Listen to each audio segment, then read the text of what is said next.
போதகர் சொன்ன ஒரு சாட்சி. அவருக்கு சில வருடங்களுக்கு முன்னதாக 2 பெண் பிள்ளைகள்.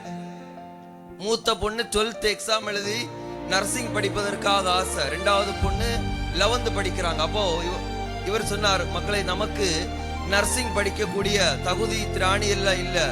அப்பா யாரிடம் போய் கையேந்த மாட்டேன், நீ கர்த்தரிடம் கேள், அவருக்கு சித்தமானால் உன்னை நர்சிங் படிக்க செய்வார் என்று. பல கல்லூரிகளுக்கு அலைந்தார்கள். எல்லாரும் லட்சமாக ஃபீஸ் கேட்டாங்க. அதனால ஒரு முடிவெடுத்தார்கள், இனி இந்த நர்சிங் படிப்பு நமக்கு வேண்டாம் என்று சொல்லி கர்த்தருடைய சித்தத்துக்கு ஒப்பு கொடுத்தார்களா. பாருங்க, ஒரு அழைப்பு அவருக்கு வந்ததாம்.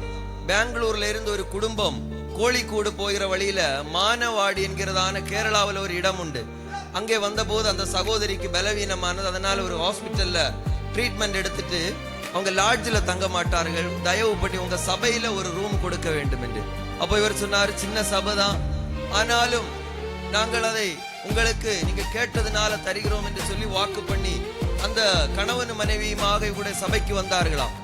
அன்னைக்கு இரவு பாட்டு பாடி பிள்ளைகளும் பாஸ்டரும் ஜெபிக்கிறார்கள். அந்த குடும்பமும் இந்த ஜெபத்திலே கலந்து கொண்டதாம். அப்போ அந்த அம்மா கேட்டாங்களா, இந்த பொண்ணு என்ன பண்ணுகிறார்கள் என்று. அப்போ அந்த மூத்த பொண்ணு சொல்லிச்சான், நான் நர்சிங் படிப்பதற்காக எனக்கு ஆசை, தேவன் என்னை படிக்க வைப்பார், நாங்கள் கர்த்தரிடம் ஜெபித்து கொண்டிருக்கிறோம். அல்லேலூயா.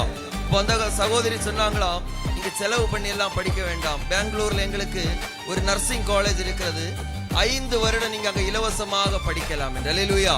அப்போ பாருங்க, நமக்காக அவர் வானத்தையும் பூமியையும் உண்டாக்கின தேவன், நமக்காக வழிகளை அவர் நிச்சயம் திறப்பார். அல்லேலூயா.